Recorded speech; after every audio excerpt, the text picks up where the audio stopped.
رايح خشنود يا سيد الشهداء أبا عبد الله وآدم الصلوات. اللهم صل على محمد وآل محمد وعجل فرجه.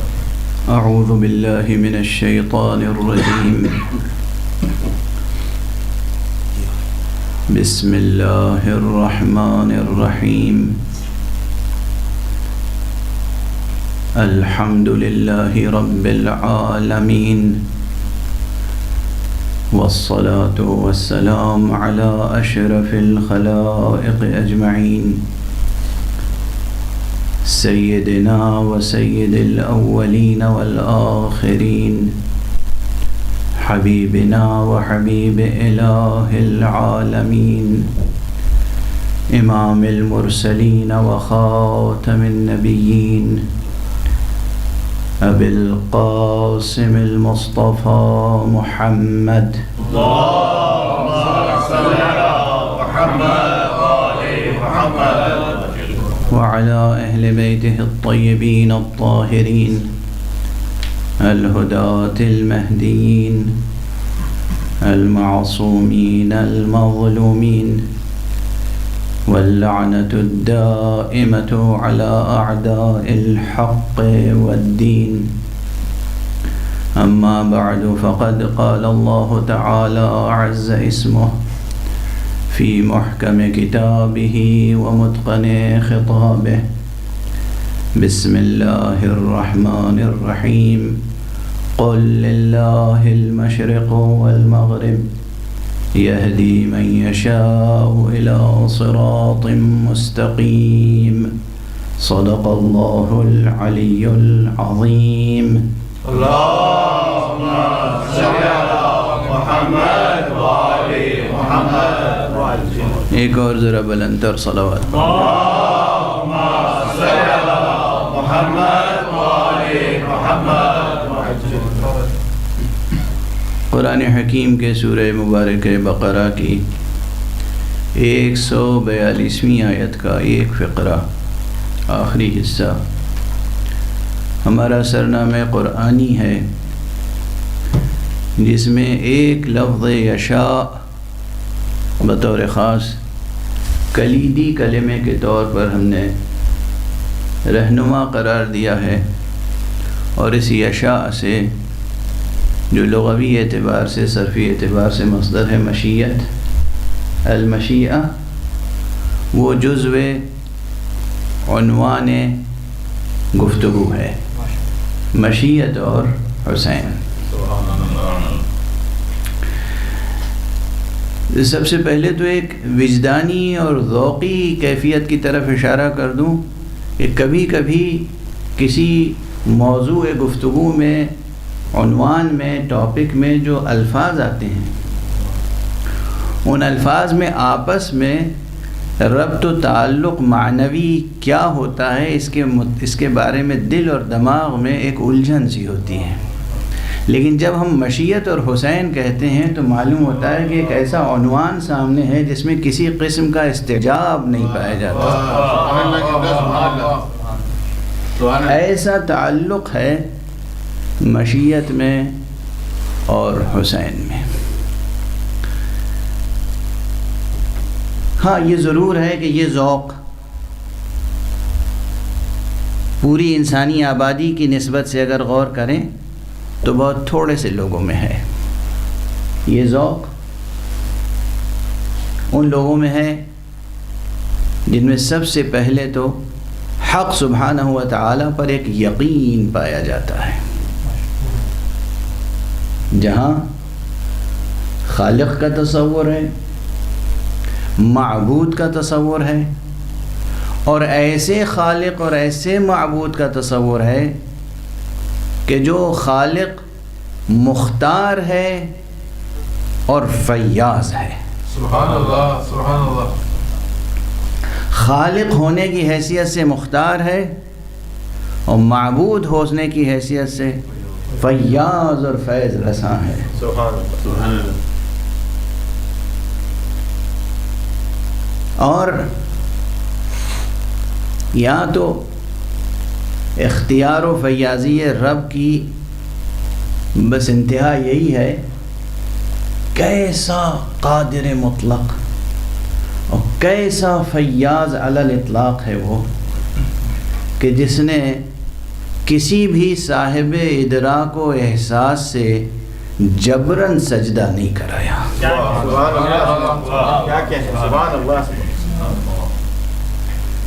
کیسا خدا ہے، کیسی عظمت کی نشانی ہے یہ۔ دیکھیے جہاں عظمتیں نہیں ہوتی وہاں لوگ اپنی عظمتوں کو منوانے کے لیے جبر کا سہارا لیتے ہیں، اقتدار کا سہارا لیتے ہیں۔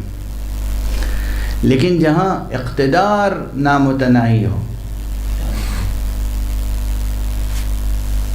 جہاں اختیار نامتناہی ہو، وہاں پروردگار عالم نے کسی سے بجبر اپنا سجدہ نہیں کرایا ہے۔ روئے زمین پر کوئی فرد بشر آپ کو نہیں ملے گا، اور اگر عالم بشریت سے ماورا دیکھنے کی اور ربط پیدا کرنے کی کسی میں سکت ہو، صلاحیت ہو، تو آپ دیکھیں گے کہ جو نادیدہ مخلوقات ہیں پروردگار کے، ان میں بھی کوئی یہ کہتا ہوا نہیں ملے گا کہ ہم سے جبراً سجدہ کرایا گیا ہے۔ وہ پروردگار، اس کا تصور اگر ذہن میں ہے، اجمالی تصور، ظاہر ہے کہ وہ ہمارے تصور میں محدود نہیں ہو سکتا، پروردگار ہمارے تصورات میں محدود نہیں ہو سکتا۔ اسی لیے میں نے کہیں عرض کیا تھا تو بعض حضرات کو شکوک و شبہات لاحق ہو گئے۔ یہ شکوک و شبہات بھی کورونا سے کم نہیں ہیں، جسے لاحق ہو جائیں ہلاک کر کے چھوڑتے ہیں۔ ان کی بھی شفا یابی کے لیے دعا کیجیے، صلوات پڑھیے ایک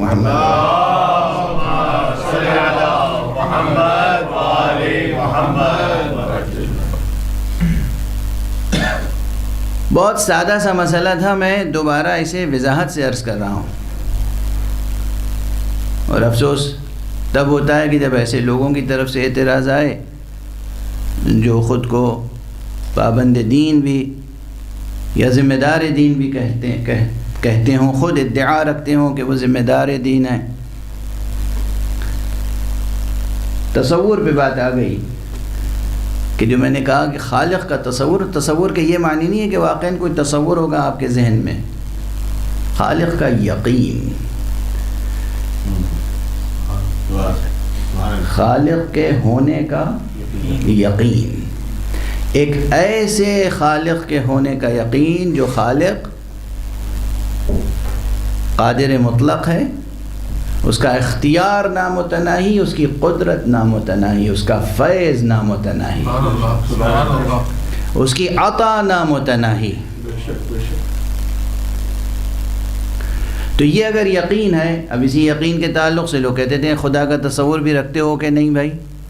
ورنہ خدا کا تصور تو کوئی بھی نہیں رکھتا اور رکھ بھی نہیں سکتا، خدا تو متصور ہو ہی نہیں سکتا نا۔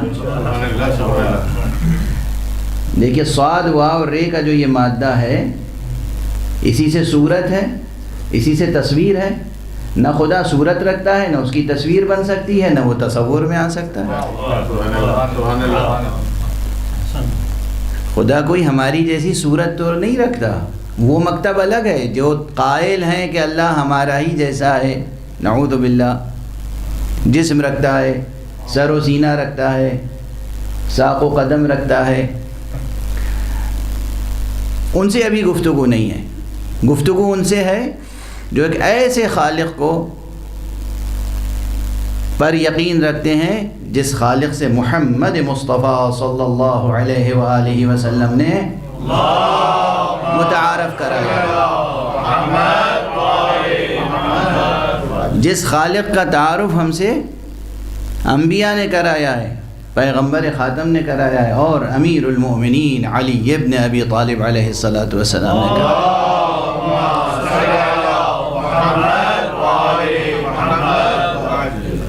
کہ یہ خدا وہ ہے کہ جو جسم نہیں رکھتا، یہ خدا وہ ہے کہ جو کسی مکان میں مقید اور محدود نہیں ہے، یہ خدا وہ ہے جو کسی زمان میں مقید اور محدود نہیں ہے۔ یہ خدا وہ ہے کہ جو ہمیشہ سے ہے اور ہمیشہ رہے گا، اور یہ ہمیشہ سے ہے اور ہمیشہ رہے گا، یہ کند سی تعبیر ہے، اس لیے کہ ہمیشہ سے اور ہمیشہ یہ جو الفاظ ہیں یہ زمانی ذہن کو مطمئن کرنے کے لیے ہیں۔ وہ ذہن جو کسی بھی اعتبار سے قید زماں سے آزاد نہیں ہو سکتے، ان کے لیے یہ الفاظ ہیں، ورنہ زمانہ تو خود مخلوق ہے، مکان خود مخلوق ہے۔ اب دیکھیے بات ایسے ہی چلتی جائے تو کہاں تک پہنچے گی کہ واقعاً معرفت حق سبحانہ و تعالیٰ کتنی مشکل ہے۔ جو اکثر کہتا ہوں، اب یہ جملہ میں کیا کروں، کہنا پڑتا ہے بار بار، ہمارا اللہ وہ ہے کہ جس کا انکار ممکن نہیں ہے اور اقرار آسان نہیں ہے۔ مشکل ہے، بہت مشکل۔ یہ دو فقرے یاد رکھیے گا، انکار تو ممکن نہیں ہے، کوئی یہ کہہ سکے نہیں کوئی خالق نہیں ہے، ممکن نہیں ہے، دیوانہ ہوگا جو کہے گا کوئی خالق نہیں ہے۔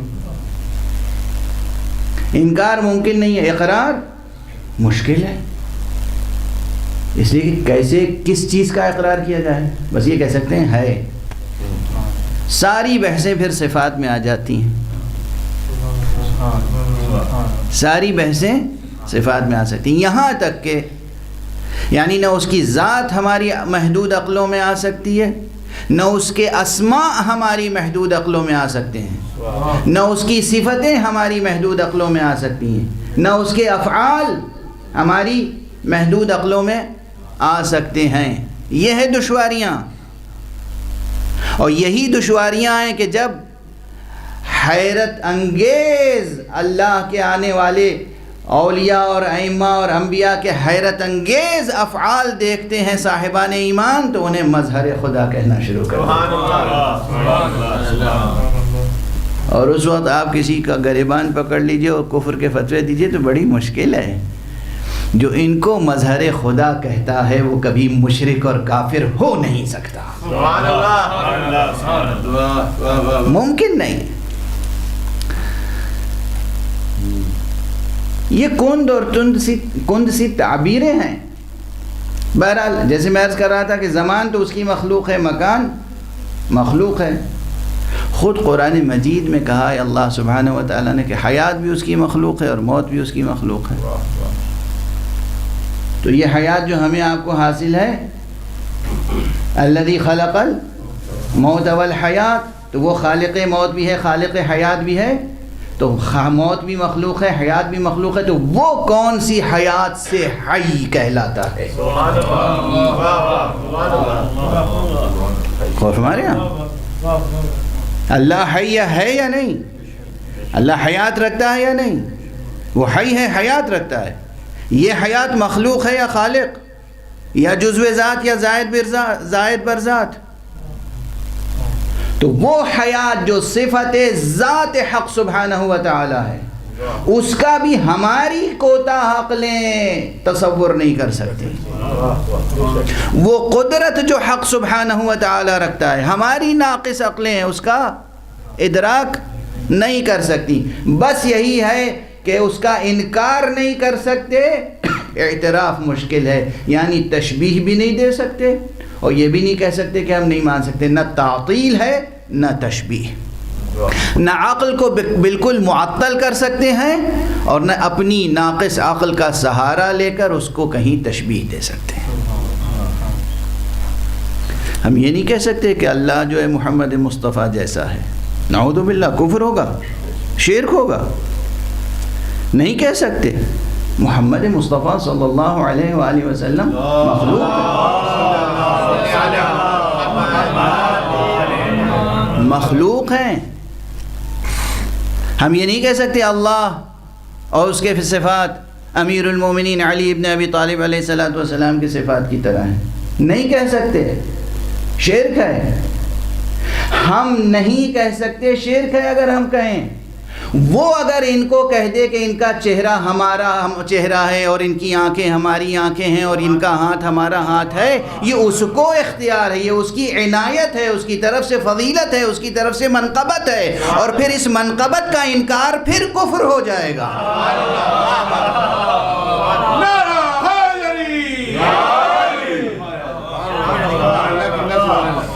وہ اگر ان کو اپنا لے، وہ بادشاہ ہے، وہ مالک ہے، وہ اختیار ہے، سبحان اللہ قبلہ۔ اس کی ذات بہت بلند ہے۔ اور اسی لیے میں عرض کرتا ہوں کہ بعض وقت بعض فضائل کے نکات یا عناوین کا انکار وہ لوگ کرتے ہیں جن کا خود تصور توحید کمزور ہے۔ خالق متعال بہت بلند ہے۔ ضرورت ہے واقعاً کہ توحید حق صمدی پر مسلسل گفتگویں کی جائیں، اور خود یہ گفتگو مشیت اور حسین یہ صفات حق سے متعلق ہے، چونکہ مشیت کیا ہے؟ صفات حق میں سے مشیت ایک وہ امر ہے جو حق سبحانہ و تعالیٰ سے متعلق ہے۔ کل میں نے عرض کیا تھا جو کچھ اس کو آگے بڑھانے سے پہلے یہ گفتگو آگے بڑھا لوں کہ جن کے پاس یقین ہے ایسے خدا کا، جو مختار ہے اور اس کا اختیار نامتناہی، جو قادر ہے اور اس کی قدرت نامتناہی، جو ارادہ رکھتا ہے، جو چاہتا ہے کرتا ہے، اور جو وہ نہیں چاہتا وہ ہو نہیں سکتا، اور جو وہ چاہتا ہے کہ ہو کوئی اس میں رکاوٹ ڈال نہیں سکتا۔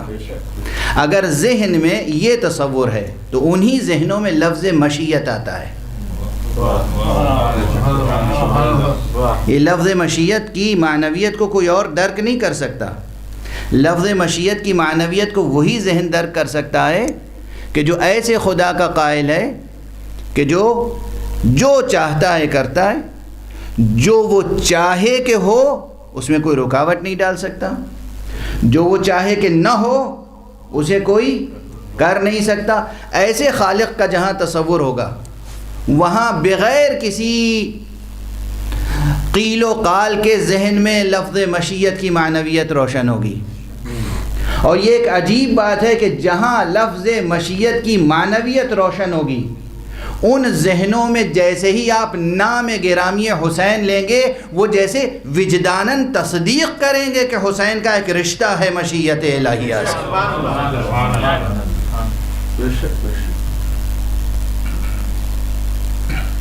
بات بلند افق تک پہنچ گئی، کافی بلند افق تک پہنچ گئی۔ دیکھیے کتابی علم الگ ہوتا ہے، کتابوں کے سہارے سے، عبارتوں سے، لفظوں سے، ڈکشنری سے معانی ڈسکور کرنا، ترجمہ کرنا، اور وجداناً کسی حقیقت کو درک کر لینا، یہ بہت بلند منزل ہے۔ ٹھہر کر یہاں جو طالبان علم ہے بطور خاص اور آپ سبھی حضرات اس بات کو بہت توجہ سے سماعت فرمائیں، اور جسے کہتے ہیں کہ صحیفہ دل میں رقم فرما لیں۔ یوں بھی کوئی بھی علمی مسئلہ کسی پر روشن نہیں ہو سکتا جب تک کہ لطف و عنایت پروردگار نہ ہو۔ کسی کتاب سے کوئی مسئلہ روشن نہیں ہوتا ہے، کوئی استاد کوئی مسئلہ روشن نہیں کرتا ہے۔ علمی مسئلے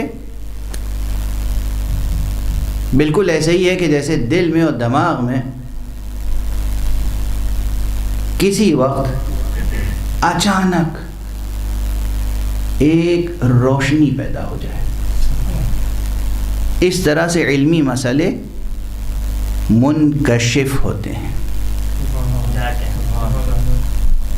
علمی مسئلے منکشف ہوتے ہیں، روشن ہوتے ہیں۔ روزمرہ کے مسئلے ہوں یا کوئی بڑے سے بڑا مسئلہ ہو، روزمرہ کے مسئلے ہم عادی ہوتے ہیں اس انکشاف کے، جس طرح روز سورج نکلتا ہے تو ہم عادی ہو جاتے ہیں اس کے، لیکن اگر کبھی کوئی ڈوبا ہوا سورج پلٹ آئے تو ہم اسے معجزہ کہتے ہیں۔ تو اسی طرح اگر کوئی مشکل مسئلہ ہے جو حل نہ ہو رہا ہو اور وہ اس وقت عنایت پروردگار سے، لطف پروردگار سے منکشف ہو جائے تو ہم اسے کشف کہتے ہیں۔ ورنہ کوئی بھی علمی مسئلہ ایسا نہیں ہے جو عنایت رب اکبر کے بغیر کسی پر روشن ہو جائے۔ تو یہ جو رشتہ منکشف ہوتا ہے ایک ذہن مومن میں، قلب مومن میں، کہ حسین کا مشیت سے رشتہ ہے۔ ظاہر استدلال کے طور، یعنی گفتگو دو مرحلے میں ہوتی ہے عموماً، ایک ہوتا ہے مرحلہ ثبوت اور ایک ہوتا ہے مرحلہ اثبات۔ اب یہ دو ذرا مشکل ٹرمینالوجیز آ گئیں، آپ ایک درود پڑھیں تو میں اس کی وضاحت کر دوں۔ اللہم صلی علی محمد وآل محمد۔ اب بالکل ٹیکنیکل جو علمی مثالیں ہیں وہ تو اس وقت اب نہیں دوں گا، اصطلاحی مشکل ہے تو اب اس کی تفصیلات اور بھی مشکل ہوں گی، لیکن ثبوت اور اثبات کے معنی ہے کہ مثلاً کسی شخص میں، اب بالکل طالب علموں کو سمجھانے کے لیے ایک تقریبی مثال دے رہا ہوں۔ 10 بچوں نے خوب محنت کی، پڑھا لکھا، کوئی خاص کمپٹیشن ہے، ٹیسٹ میں بیٹھنا ہے۔ ان میں سے 10 کے 10 بچوں میں ہماری نگاہ میں صلاحیت ہے، سب نے محنت کی ہے، یعنی ان کے اندر یہ وصف، یہ صفت، یہ علم، یہ مہارت، یہ اسکل پیدا ہو گئی، وہ ہے ان کے اندر۔ ہم نے دیکھا انہوں نے بڑی محنت کی، تیاری کی، لیکن ابھی کمپٹیشن باقی ہے، اور ابھی واقعاً انہوں نے محنت ضرور کی، لیکن وہ مطالب، وہ مہارت کتنی ان کے نفس میں، ان کی ذات میں جاگزیں ہو سکے، کتنے راسخ ہوئے وہ مطالب، وہ معلومات کس قدر کلیئر ہیں ان کے ذہن میں، کتنا شفاف تصور ہے ان مطالب کا، یہ ہم ابھی بھی نہیں کہہ سکتے۔ پڑھا ہے، محنت کی ہے، مہارت پیدا کی ہے، مگر ہم کچھ کہہ نہیں سکتے۔ اب جب یہ ٹیسٹ میں بیٹھے اور ٹیسٹ کا رزلٹ آیا تو رزلٹ نے اعلان کیا کہ فلاں فلاں فلاں کے اندر صلاحیت ہے، ٹیسٹ کے اعلان نے صلاحیت پیدا نہیں کی، ٹیسٹ کے اعلان نے موجود صلاحیت کا اعلان کیا ہے صرف۔ تو جو صلاحیت پہلے سے موجود ہے اسے کہتے ہیں مقام ثبوت، اور جو اعلان ہوتا ہے اسے کہتے ہیں مقام اثبات۔ اس اعلان کے ریفرنس سے ساری دنیا کہتی ہے، ثابت کرتی ہے کہ ان میں یہ چیز پائی جاتی ہے، ان میں یہ چیز پائی جاتی ہے، ان میں یہ چیز پائی جاتی ہے۔ ثبوت تو خود ان کے اندر وصف ہے نا، مہارت تو ان کے اندر ہے، لیکن عرفاً عام لوگ کیا کہتے ہیں، غیر علمی اصطلاح میں اس بات کو ثبوت اور ثبوت کو اس بات کہنا شروع کر دیتے ہیں۔ غور فرمائے یہاں تو انبیاء، ائمہ، ان کا رشتہ ہوتا ہے مشیت سے، مگر بعض اعلانات ایسے ہوتے ہیں، بعض واقعات ایسے ہوتے ہیں کہ جو اس مقام ثبوت کے اعلان کے لیے اس بات کے طور پر ہمارے سامنے موجود ہوتے ہیں۔ سرکار سید الشہداء ابو عبداللہ الحسین علیہ السلام کی سیرت طیبہ پر جب ہم نظر ڈالتے ہیں، ترتیب واقعات پر جب ہم نظر ڈالتے ہیں، تو ہمیں ایک سے زیادہ ایسی روایتیں، ایسی حدیثیں، ایسے واقعات ملتے ہیں جہاں ثابت ہو جاتا ہے کہ ان کا تعلق مشیت پروردگار سے، مشیت حق سے ہے، اور انبیاء میں بھی ہے، اور ائمہ میں بھی ہے، اللہ کے اور ولیوں میں بھی ہے، لیکن سرکار سید الشہداء کا مقام بہت بلند ہے۔ اب تھوڑا سا اور طالب علمانہ انداز سے ابتدائی جو خلا ہے پر کرتے ہوئے آگے بڑھیں۔ کل میں نے یہ بحث اٹھا دی تھی کہ آیا مشیت اور ارادہ دونوں مترادف ہیں یا نہیں۔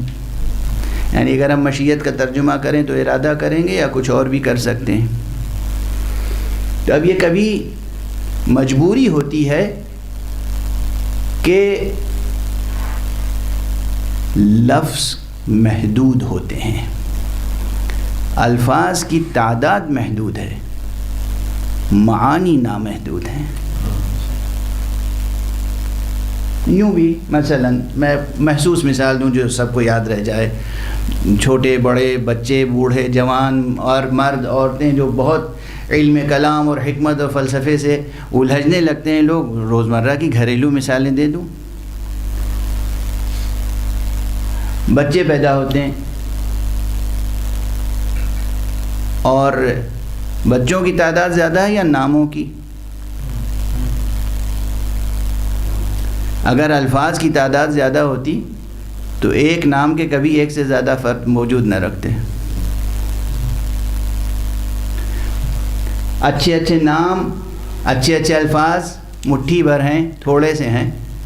اس لیے معلوم ہوا کہ بہت سے لوگ ہیں دنیا میں جن کا نام مثلا احمد ہے، محمد ہے، محمود ہے، رشید ہے، راشد ہے، کوئی بھی نام لے لیں آپ، شکیل ہے، وسیم ہے، جسیم ہے، کوئی بھی لفظ ایک نام لیجئے اور پوچھئے اس نام کے کتنے لوگ ہیں دنیا میں؟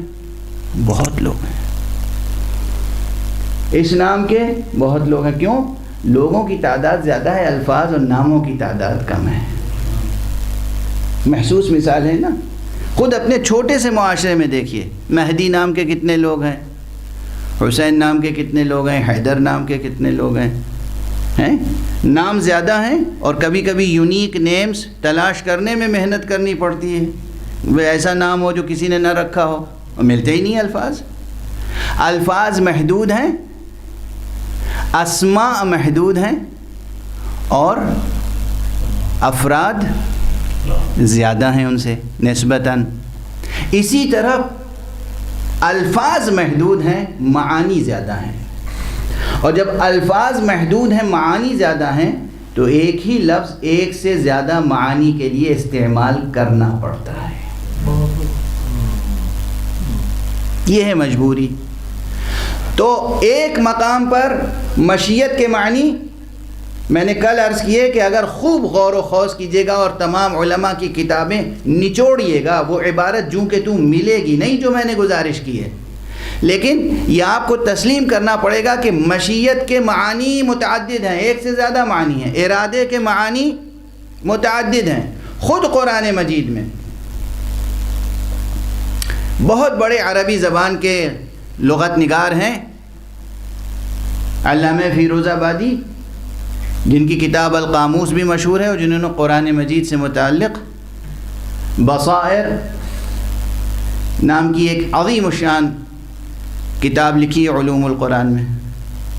انہوں نے لکھا کہ لفظ ارادہ جو ہے وہ قرآن مجید میں تقریباً 5 معانی میں استعمال ہوا ہے. کبھی کبھی یہ بھی ہوتا ہے کہ متکلم اتنا قوی ہو کہ ایک لفظ جتنی بار استعمال کرے نئے معانی منکشف کرے. سبحان اللہ، سبحان اللہ، سبحان اللہ. اور ہمارے یہاں خلاقیت ہو تو ایسی، ایک ہی لفظ اور معنی میں اگر محدود ہو کے رہ گئے تو کیسی خلاقیت ہے. اگر ایسی خلاقیت ہے کہ جتنی بار لفظ کا استعمال کیا اتنے بار نئے معانی کی تجلی سامنے آئی، تو معلوم ہے یہ ہے خلاقیت. تو خود قرآن مجید میں لفظ ارادہ متعدد معانی میں استعمال ہوا. لیکن میں عرض کر چکا ہوں کہ لفظ مشیت جوں کا توں قرآن مجید میں تو نہیں ہے، لیکن دینی ادب میں، ریلیجس لٹریچر میں، اسلامک لٹریچر میں اور کلاسیکل اسلامک لٹریچر میں موجود ہے. تو مشیت کے ایک معنی یہ ذہن میں رکھیے گا کہ مشیت یعنی وہ ارادہ حق، اللہ سبحانہ و تعالیٰ کا وہ ارادہ جس سے وہ کسی شے کو شے ہونے کا اعتبار بخشتا ہے، جس سے وہ شے کو شے بناتا ہے، جس سے وہ لا شے سے شے بناتا ہے۔ بات یہاں تک پہنچی تھی۔ اب اس سے آگے بڑھاتے ہوئے پھر وہی بات ہے کہ بار بار سوچنا پڑتا ہے کہ بات کتنی پھیلائی جائے اور کہاں تک گفتگو کا دامن سمیٹا جائے۔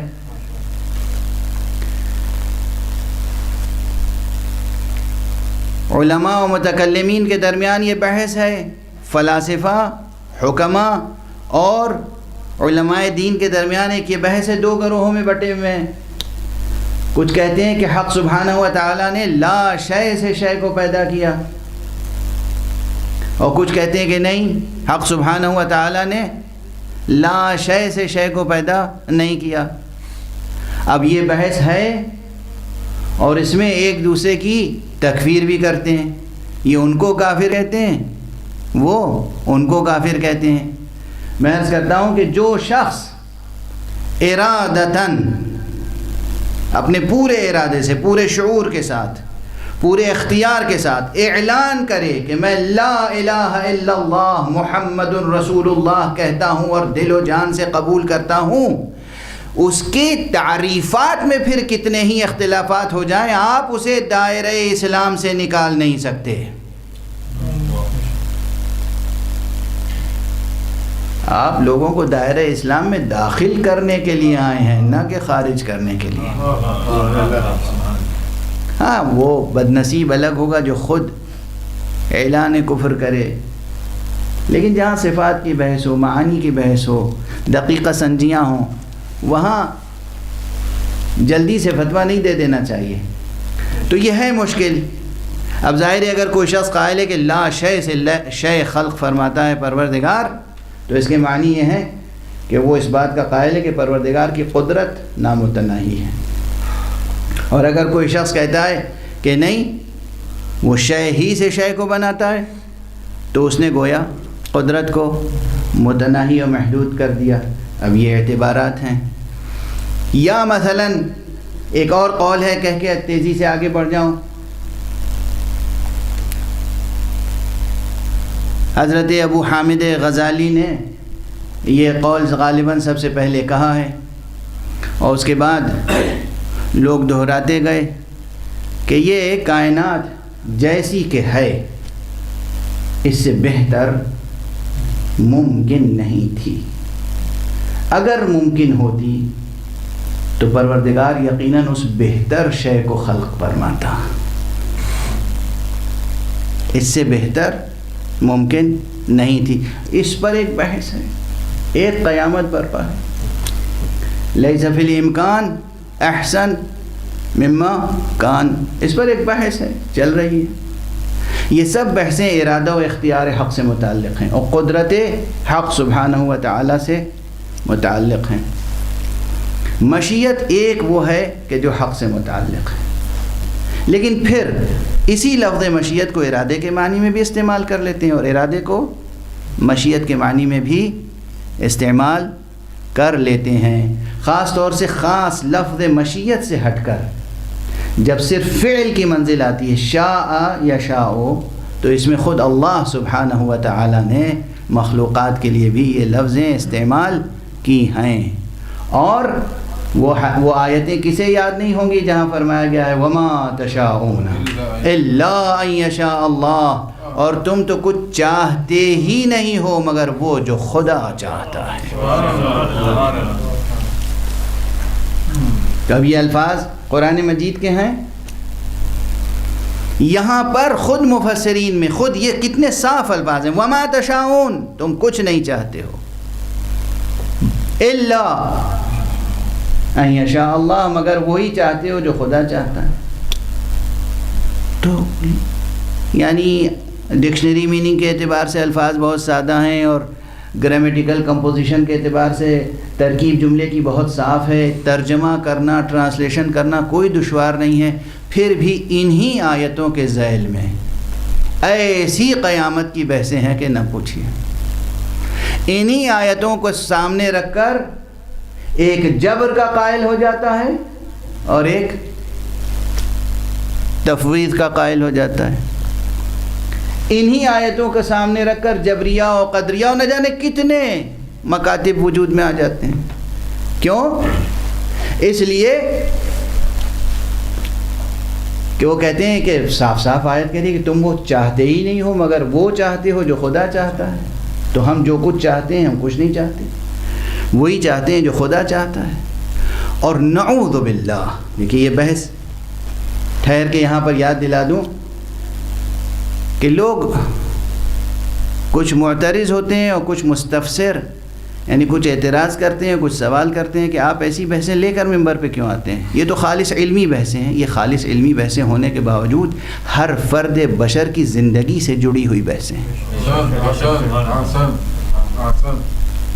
یہ جبر و اختیار کی بحث ہر فرد بشر کی زندگی سے جڑی ہوئی ہے. قضاء و قدر کی بحث ہر فرد بشر کی زندگی سے جڑی ہوئی ہے. ضرور عالم، فقیہ، متکلم، حکیم، دانا اپنی سطح پہ اپنی مخصوص زبان میں اپنی مخصوص اصطلاحوں میں گفتگو کرتے ہیں، لیکن مبتلا سب ہیں. ہر دل میں یہ درد ہے. اور اسی لیے شعراء مثلا طرح طرح سے لوگوں نے جبر کے فلسفے کو بہت شہرت دی. اب سادہ سا ایک شعر مجھے یاد آ رہا ہے کہ کس قدر دلاویز طریقے سے جبر کا اعلان کر جاتا ہے شاعر شیخ ابراہیم ذوق. بہت سے لوگ اکثر ان کے یہ دو مصرے دہراتے ہیں کہ لائی حیات آئے قضا لے چلی چلے، اپنی خوشی نہ آئے نہ اپنی خوشی چلے. یہ کس چیز کا اعلان ہے؟ جبر کا اعلان کہ نہ ہم اپنی خوشی سے آئے ہیں نہ اپنی خوشی سے جائیں گے. اور پھر اس دو نقاط کے درمیان جو کچھ کر رہے ہیں وہ بھی گویا پھر مشیت کسی کی ہے، مرضی کسی کی ہے، ارادہ کسی کا ہے، ہم تو بس کر رہے ہیں. یہاں پر یہ منزل وہاں تک پہنچاتی ہے جہاں لوگ صاحبان ایمان کی ناقدری کرنا شروع کر دیتے ہیں اور گنہگاروں کی طرفداری کرنا شروع کر دیتے ہیں. بس سربستہ جملے میں یہی عرض کر سکتا ہوں، صاحبان ایمان کی ناقدری اور گنہگاروں کی طرفداری. کھول کر کہہ دوں، ایسے بھی اپنے کو مسلمان کہنے والے ہیں جو یزید کا دفاع کرتے ہیں، اور نعوذ باللہ بعض تو عرفان اور تصوف کے پردے میں دفاع کرتے ہیں. تو لفظ تصوف و عرفان سے ہر جگہ مرعوب نہ ہو جائیے گا، دھوکہ نہ کھا جائیے گا. عارف ہیں، صوفی ہیں، ولی اللہ ہیں، خانقاہ نشیں ہیں، اور معلوم ہوا کہ عقائد کی منزل میں کیا ہیں. وہ کہتے ہیں کہ یعنی کس قدر دلاویز طریقے سے بیان کرنا چاہتے ہیں کہ اللہ سبحانہ و تعالی یہ چاہتا تھا کہ حسین کو شرف شہادت مل جائے، اس لیے اس نے یزید کو وسیلہ بنایا تاکہ حسین کو یہ شرف مل جائے. نعوذ باللہ. یزید کو اللہ سبحانہ و تعالیٰ کی طرف سے حسین کو شرف شہادت عطا کرنے کے لیے وسیلہ قرار دینے والے، یاد رکھ جہنم میں جانے کے لیے تیرا وسیلہ بھی یزید ہی بنے گا.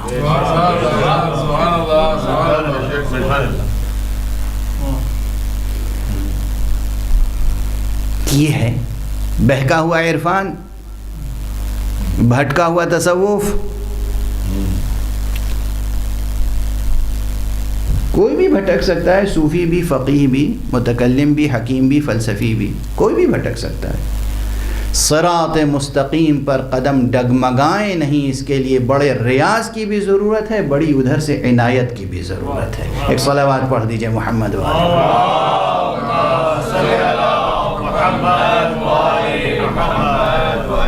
بڑی عنایت کی ضرورت ہے. تو یہ بحثیں جب آگے بڑھتی ہیں تو میں نے عرض کیا کہ ہر شخص کی زندگی سے جڑی ہوئی بحثیں کہ ہم جو کچھ کرتے ہیں کیا اپنے اختیار سے کر رہے ہیں یا مجبور ہیں یہ سب کرنے پر. تو یقین رکھیے وجداناً آپ سب حضرات اپنے دل اور دماغ کی طرف رجوع کریں، خود وجداناً اپنے دل سے پوچھیں واقعاً آپ سے جب کوئی غلطی سرزد ہوتی ہے تو آپ کا دل اس غلطی کو غلطی کہتا ہے یا نہیں؟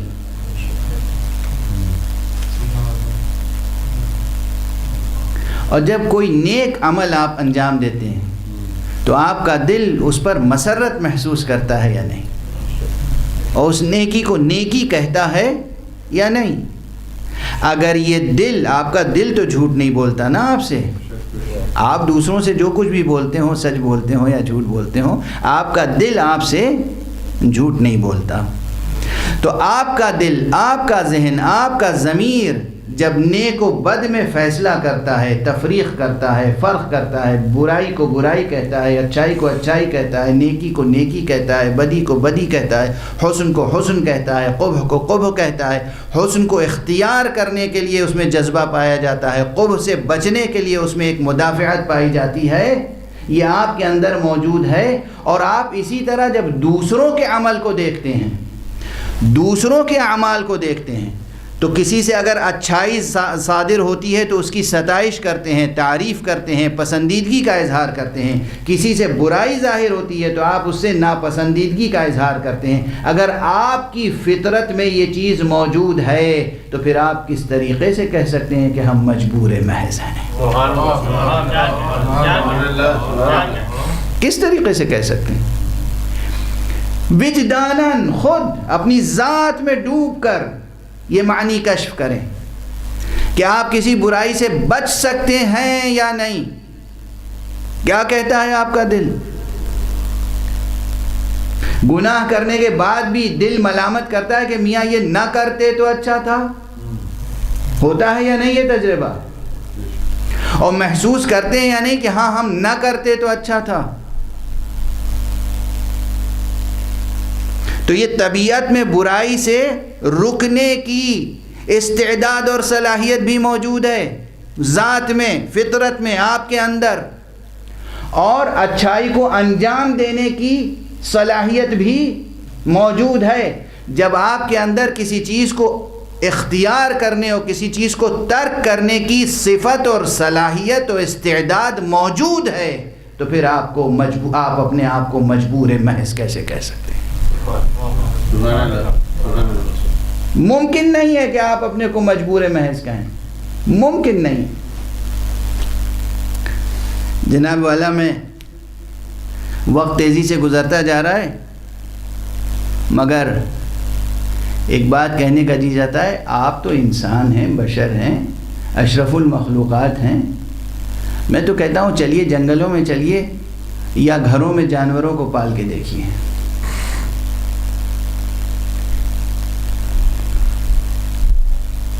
جانوروں کو بھی اللہ سبحانہ و تعالیٰ نے جو خلق فرمایا ہے ان کے اندر بھی ایک اختیار رکھا ہے. وہ جانور جو جنگلوں میں رہنے کے عادی ہیں انہیں آپ لا کے گھر میں لاکھ باندھیں، لاکھ خاطر کریں، لاکھ مدارات کریں، جب تک گلے میں زنجیر رہے گی یا وہ بندھے رہیں گے، پنجڑے میں بند رہیں گے، وہ آپ کے پاس رہیں گے. ذرا سا انہیں چھوڑ دیجئے، کھول دیجئے دروازہ، وہ فوراً جنگل کی راہ لیں گے. یہ ان کا اختیار ہے جو عمل کر رہا ہے، ان کا اختیار ہے. اللہ نے جہاں کے لیے انہیں بنایا ہے وہ وہاں کی راہ لے لیتے ہیں. یہ آپ کی اور ہماری بد نصیبی ہے کہ ہمیں جہاں کے لیے بنایا ہے وہاں کی راہ ہم بھول جاتے ہیں.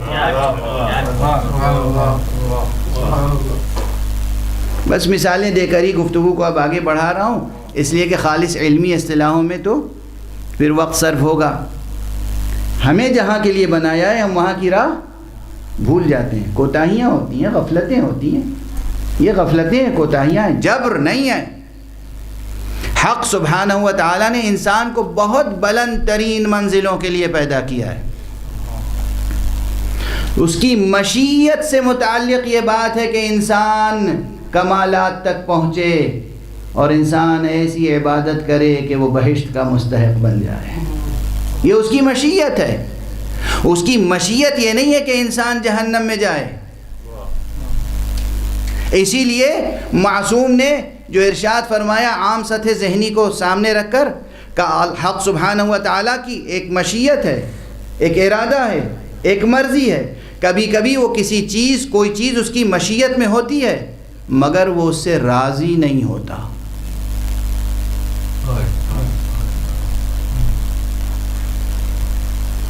ممکن ہے کہ چند دقیقے زیادہ صرف ہو جائیں، لیکن آج ایک مثال اور دے دوں. ایک صلوات پڑھیے محمد و آل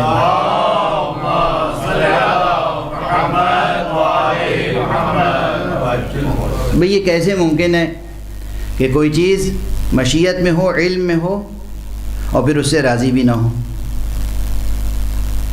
اب یہ ہم اپنی اور آپ کی زندگی سے مثال دیتے ہیں. فرض کیجئے، فرض کیجئے کہ کوئی صاحب ہیں، ان کے 2 بیٹے ہیں. ایک بیٹا نہایت لائق، ایماندار، دیانتدار، اطاعت شعار، اور ایک بیٹے کے بارے میں انہیں پتہ چل گیا ہے کہ یہ جھوٹ بھی بولتا ہے اور خیانت بھی کرتا ہے. جب ہم پیسے دیتے ہیں کوئی چیز منگانے کے لیے تو وہ ملتی ہے چیز جتنے کی، وہ قیمت دگنی بتاتا ہے اور باقی پیسے رکھ لیتا ہے. علم ہو گیا، یہ یقین ہے. ٹھیک ہے، اب انہیں کرنا یہ ہے کہ اس کی تربیت کرنی ہے. تربیت کرنے کے لیے کبھی کبھی اس طرح بچے جھوٹ بولنے لگتے ہیں کہ آپ لاکھ کہیے بیٹے سچ بتا دو، وہ نہیں بتاتے. تو پھر ان کی زبان سے سچا اعتراف کرانے کے لیے تدبیریں کرنی پڑتی ہیں. آپ جانتے ہیں کہ یہ خائن ہے، خیانت کرے گا، مگر آپ نے اسے بلایا. اب میں ہندوستانی زبان میں بات کر رہا ہوں تو ہندوستانی مثالیں دوں گا. آپ لوگ لندن میں بیٹھے ہیں، پاؤنڈ میں ترجمہ کر لیجئے گا. آپ نے اسے 100 روپے دیے، چیز تھی 50 روپے کی. آپ نے کہا بیٹے یہ لے جاؤ. آپ دے رہے ہیں اسے، آپ کو معلوم ہے کہ چیز 50 کی ہے، آپ دے رہے ہیں اسے 100 روپے. آپ کو معلوم ہے کہ یہ آ کے بتائے گا کہ یہ چیز 90 کی یا 100 کی ملی. آپ نے دوسری طرف دوسرے بیٹے سے کہا کہ تم ذرا فاصلے سے کھڑے رہنا، اور جب اس کی بات ہو دکاندار سے تو سننا کہ وہ کیا کہہ رہا ہے، دیکھنا کہ کیا قیمت دے رہا ہے. اور ہمارے یہاں اب وہ بیٹا، اسے خبر نہیں کہ کوئی شخص مجھے دیکھ رہا ہے، وہ گیا 100 روپے آپ نے دیے اپنے اختیار سے. آپ کی مرضی تھی کہ وہ خیانت کرے، علم تھا خیانت کرے گا، مرضی تھی کہ خیانت کرے. مشیت کیا تھی درمیان میں؟ مشیت تھی کہ دی جا رہی ہے یہ چیز، اسے دی جانی چاہیے تاکہ اس کی آزمائش ہو.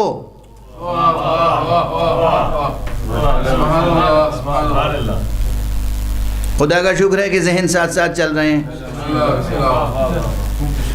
علم تھا کہ یہ خائن ہے، علم تھا کہ قیمت کتنی ہے،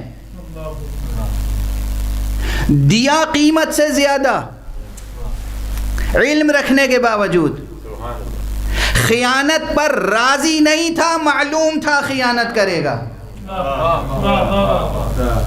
اور اس لیے دیا کہ مشیت یہ تھی کہ اس کی آزمائش ہو، اور اس کو اس کی ہدایت کے لیے دوسرے بیٹے کو بھیجا کہ تم اس کے عمل پر گواہ رہنا. اگرچہ اس بیٹے کو خوف بھی تھا کہ یہ کہیں ایسا نہ ہو قابیل کی طرح مجھے قتل کرنے کے در پہ ہو جائے. یہ بیٹا جو گیا ہے اللہ کے مشن، یہ بیٹا جو گیا ہے آپ کے مشن پر تاکہ اس کی غلط کاریوں کو پکڑے، نیکوکار کی نیکی پر گواہی دے، دکاندار کی نیکی پر گواہی دے کہ اس نے قیمت زیادہ نہیں لی ہے، اس بیٹے کی غلطی پر گواہی دے کہ اس نے غلط کاری کی ہے، اس نے خیانت کی ہے. وہ بیٹا جزء مشیت ہے. سبحان اللہ، سبحان اللہ، سبحان اللہ. وہ نظام مشیت کا حصہ ہے. علم ہے کہ خطا ہوگی، مشیت یہ ہے کہ آزمائش کی جائے، اس خطا سے راضی نہیں ہے اور اس کی قربانی پر اپنی رضا قربان کر دیتا ہے۔ ایک صلوات پڑھ دیجئے محمد و آل محمد۔ صلی علی محمد و آل محمد۔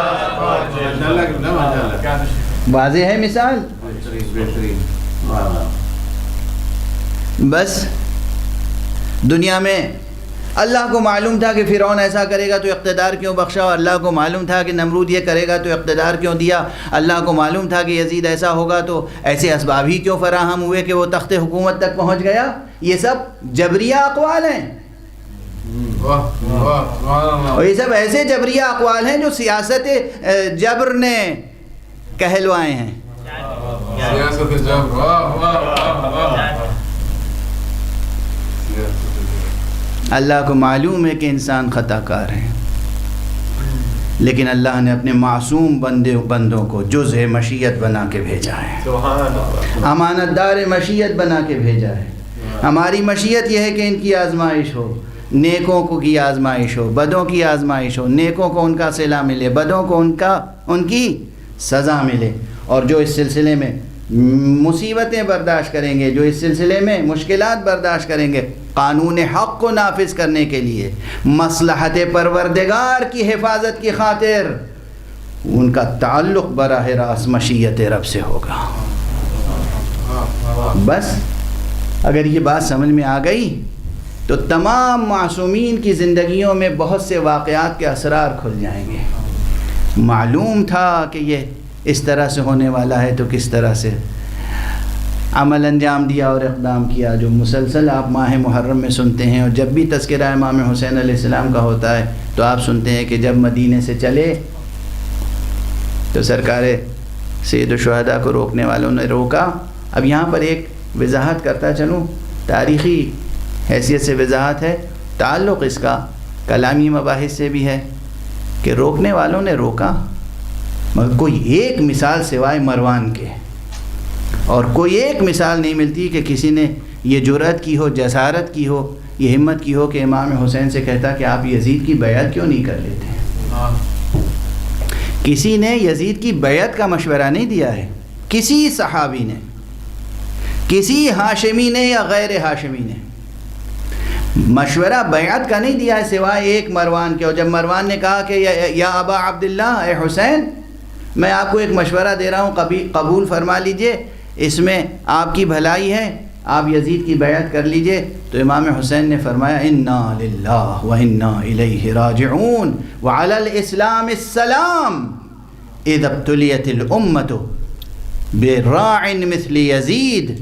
اگر یہ امت یزید جیسے حکمراں سے آزمائش میں مبتلا ہو تو پھر اسلام پر سلام ہے، علی الاسلام السلام، سوائے اس ایک مثال کے اور کوئی نہیں ملتا۔ اور یہ سب معمور ہیں، ورنہ کوئی نہیں ملتا جس نے امام حسین سے کہا کہ آپ بیعت کر لیجئے۔ ہاں یہ ضرور کہا کربلا نہ جائیے، کوفہ نہ جائیے، مدینہ نہ چھوڑیے، یہ ضرور کہا، مگر آقا نے کیا فرمایا؟ شاء اللہ ان یرانی قتیلا، اللہ کی مشیت یہ ہے کہ وہ اپنی راہ میں مجھے کشتہ جور و جفا دیکھے۔ بس وقت تیزی سے نکل گیا۔ آج میرا جی چاہ رہا ہے ایک ایسی شہادت کا تذکرہ کروں کہ جس کا عموماً محرم کے اس عشرے میں کم تذکرہ ہوتا ہے برابر ہوتا ہے، ممبروں سے بعد میں مجالس میں لوگ کرتے ہیں، لیکن عشرہ اولیٰ میں یہ تذکرہ کم ہی ہوتا ہے، شاذ و نادر ہوتا ہے۔ اور یہ اس لیے بھی کر رہا ہوں کہ آج کل پوری دنیا میں جو سیاست جور و جفا ہے، جو سیاست ظلم ہے، جو ڈسکریمنیشنز کی سیاستیں ہیں، جو تعصبات کی سیاستیں ہیں، ان میں آج بھی رنگ و نسل کا کتنا فرق ہے، کتنی تفریق ہے۔ دیکھیے ابھی امریکہ میں ایک سیاہ فام انسان کو کس ظلم و ستم سے قتل کر دیا گیا تھا اور اس پر کس قدر پوری دنیا میں احتجاج ہوا۔ میں اس ممبر حسینی سے عرض کرتا ہوں دنیا والوں کے سامنے کہ خدا کی قسم واقعہ کربلا میں ہر ایک کے غم کا مداوع موجود ہے۔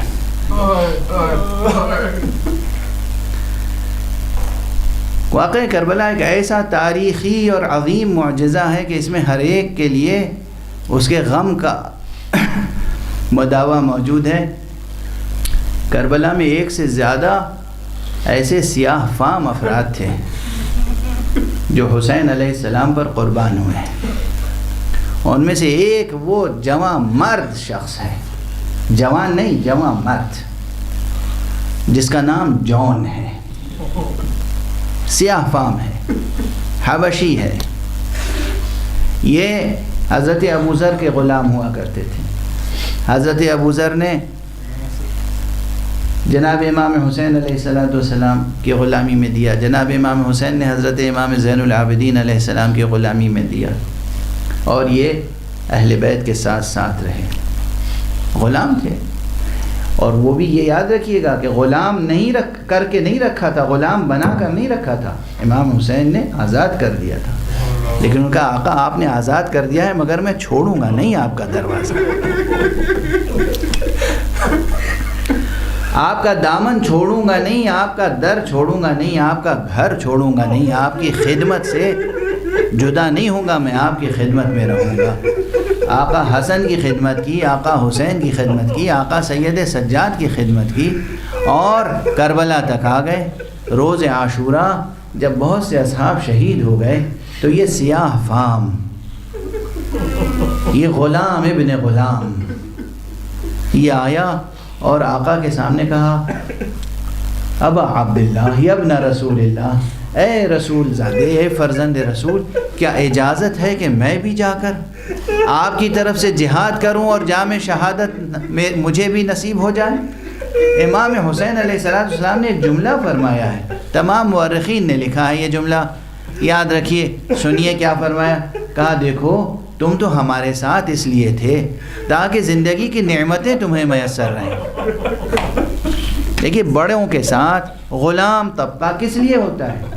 فقیر طبقہ، نادار طبقہ، محتاج طبقہ، غلام، کنیزیں کس لیے ہوتی ہیں؟ بڑوں کے ساتھ ہوتی ہیں تاکہ ان کی زندگی بھی ان کے سائے میں عیش و عشرت سے بسر ہو جائے، ان کی ضرورتیں پوری ہوتی رہیں، وہ محتاج نہ رہیں کسی کے۔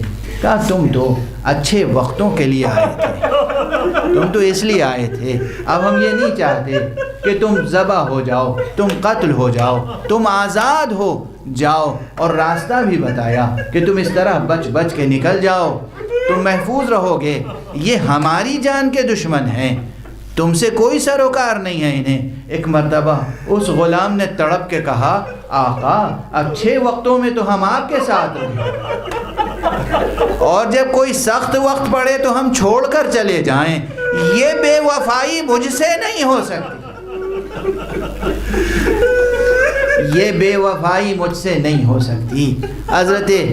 حضرت جون نے، حضرت جون نے اس کے بعد چند جملے کہے ہیں، یہ تقریباً تمام مورخین نے کہا یا ابن رسول اللہ ان لونی لاسود وان ریحی لنتن وان حسبی ونسبی للئیم یا ابن رسول اللہ تنفس علی بالجنہ، اے فرزند رسول میرا رنگ سیاہ ہے، میری بو ناگوار ہے، میرے جسم سے بدبو آتی ہے، میرے چہرے کا رنگ، میری جلد کا رنگ سیاہ ہے، اور میرا حسب و نسب بہت پست حسب و نسب ہے۔ آقا بس تفضل فرمائیے، ایک عنایت فرمائیے کہ میں بھی جنت کا مستحق ہو جاؤں۔ پہلے تو التجا کے لہجے میں کہا، اور اس کے بعد ایک عزم کا اظہار کیا قسم کھا کے، واللہ یا ابن رسول اللہ یا ابا عبداللہ لن افارقک، میں آپ کو کبھی نہیں چھوڑوں گا، حتی یختلط دمی بے دمک، یہاں تک کہ میرا خون آپ کے خون کے ساتھ شامل ہو جائے۔ عزم کا اظہار، آقا کی آنکھوں میں آنسو ڈبڈبا، آقا نے اجازت دی، جاؤ جون جاؤ۔ اور چند مواقع ایسے ہیں کربلا کی جنگ میں جہاں آقا حسین لاشوں پر گئے، ہر ایک کی لاش پہ نہیں پہنچ پائے ہیں بعض مورخین کے نزدیک۔ بعض مورخین کے نزدیک چند خصوصی مواقع ہیں جب آقا لاشوں تک پہنچے ہیں، اور ایسے تو بہت ہی نادر صرف 3 موقع ہیں جب آقا نے کسی شہید کے رخسار پر اپنا رخسار رکھ دیا۔ ذرا تصور کیجئے، فرزند رسول، صبت من الاسباط، حسین ابن علی، حجت اللہ، انسان کامل، امام برحق، وہ انسان نوری، وہ انسان نورانی، وہ امام برحق، اور یہ غلام سیاہ جب یہ ریگ گر میں کربلا پر ایڑیاں رگڑ رہا تھا اور کہہ رہا تھا علیک من السلام یا ابن رسول اللہ، اے فرزند رسول آپ پر میرا آخری سلام ہو، تو آپ خود اس کے جسد تک پہنچے، جھکے اور اس کے رخسار پر اپنا رخسار رکھا، اور جب اس نے خنکی محسوس کی تو آنکھیں کھولی، دیکھا آقا کا چہرہ اور میرے چہرے کے ساتھ ہے۔ اس نے یہ دعائیں سنی، امام دعائیں دے رہے تھے، پروردگار اس کے چہرے کو نورانی فرما، پروردگار اسے خوشبو عطا فرما، اس کے جسم سے خوشبو آئے، پروردگار اسے جنت نصیب فرما، پروردگار اسے آخرت میں ہم محمد اور آل محمد کے ساتھ شمار فرما۔ اس نے یہ دعائیں سنی اور آنکھیں بند کی، دنیا سے رخصت ہوا۔ اس کے بعد مورخین نے یہ بھی لکھا ہے امام معصوم کی دعا کی تاثیر کہ جب بنی اسد دفن کرنے کے لیے آئے ہیں 11 محرم کو اور باعجاز حضرت امام زین العابدین تشریف لائے ہیں، تو بنی اسد نے بھی یہ دیکھا، امام زین العابدین نے بھی دیکھا کہ ایک ایسا لاشا ہے کہ جس کا چہرہ چمک رہا ہے، اس کے چہرے سے گویا نور ساطع ہو رہا ہے۔ قریب گئے تو مشک سے زیادہ بہتر خوشبو محسوس ہو رہی ہے۔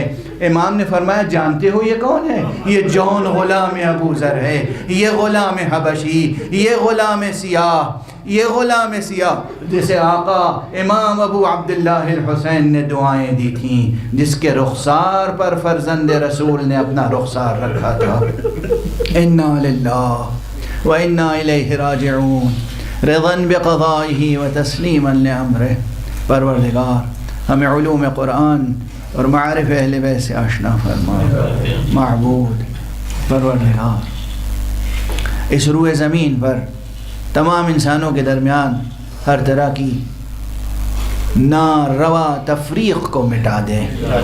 پروردگار تمام گوروں اور کالوں پر کرم کرنے والے دنیا سے اس طرح کی تفریقوں کو مٹا دے۔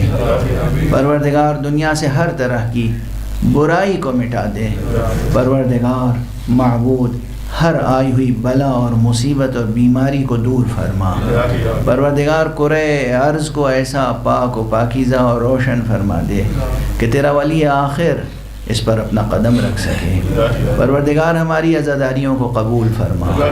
پروردگار ہماری ان عزاداریوں کو آقا امام حسین کی طرف ہجرت کے ہمارا قدم قرار دے۔ پروردگار اسے ہماری طرف سے تجدید بیعت حق قرار دے۔ پروردگار دنیا میں مسلمان ممالک اور معاشروں کے زمام اقتدار ظالموں اور جابروں کے ہاتھوں سے چھین لے۔ پروردگار عدل و انصاف کی حکومت قائم فرما۔